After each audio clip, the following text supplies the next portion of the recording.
ఇక్కడ ఉన్నటువంటి కమిటీలో వాళ్ళు ఎవరు కూడా దగ్గరికి రాలా.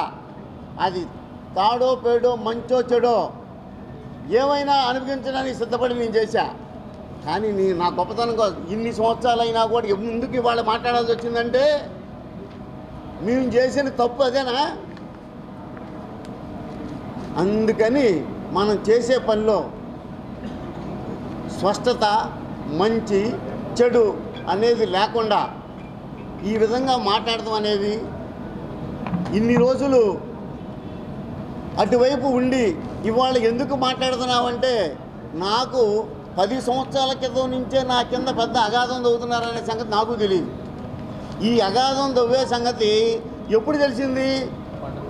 ఒక వారం ఒక 15-20 రోజులు, ఒక నెల క్రితం ఇదే తాతాసీన్ అనే అతను, ఏమయ్యా నువ్వు కనీసం నీ ముడ్డి కిందకి నీళ్ళు వస్తున్నాయి, నీ ముడ్డి కింద పెద్ద గొయ్యి తవ్వుతున్నారు, అదన్నా తెలుసుకొని మాట్లాడు.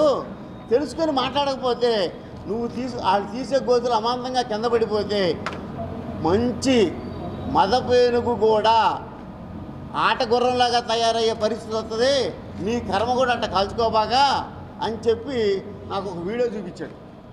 ఆ వీడియోలో